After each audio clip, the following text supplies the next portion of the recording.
fair enough. He's very petulant and he's an aggressive style midfielder, isn't he? Yeah. So what you're saying is you're taking that out of his game. I don't think. I looked at that and listen. It's high. The letter of the law. It's a red card. But what I'm saying is that I don't think he's gone in there with any intent to. He's gone in there to win the ball, and that was his reaction, and that's why I feel that, you know, going in and apologising and stuff like that. I'm a bit like, well, that's what he's there to do. I mean, he's an industrious midfielder, but at the same time, he has to do that in a controlled way, right? And I know that he hasn't gone in there intentionally to do it, but you would expect someone with his experience to be able to make those challenges without going over the top. He knows a little of the law, and I think when you looked at his reaction, he stood up and's like, I know that I've done something wrong here. Well, you know what makes me laugh is that he got a yellow card originally, didn't he? So that's why I say is that this is where we're looking.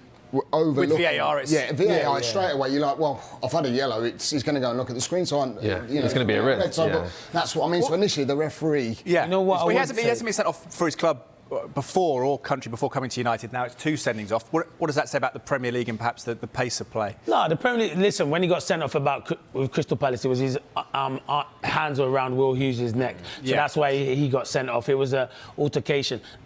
You're never going to take that away out of Casemiro's game. He mistimes the tackle, and when he comes back after 4 games, he'll still be making tackles like that. It's a mistake from Casemiro. But let me tell you something. You said to Lee and Jay, of course they'll miss him. He's been one of their best players this season. Scored some important goals as well. He's been one of the signings of the season, He's been outstanding. And you know what makes me laugh? A lot of people question Casemiro's come here for a payday because he's won 5 Champions League. He's been here and he's led by example. You saw when they won the League Cup final, he was the one celebrating. Even at the end of the game, he's getting mad at Bruno Fernandes when they've won for not giving them a pass. He's been outstanding. He knows he's made a mistake today, but he'll move on. No one ain't gonna moan about him or say stuff to him. You have to just move on. It was a bad tackle. What does Ten Hag do in midfield with Casemiro's absence then? Because Bruno Fernandes played central midfield today. Well, you've got Fred that can come in there, and McTominay. That's why you've got a squad. And Fred and McTominay at times have come in and done well. And they're going to have to go. And Eriksen's not far off. They got Sabitzer as well, who he must be injured at the moment. So they have got options, but not options of the quality of Casemiro.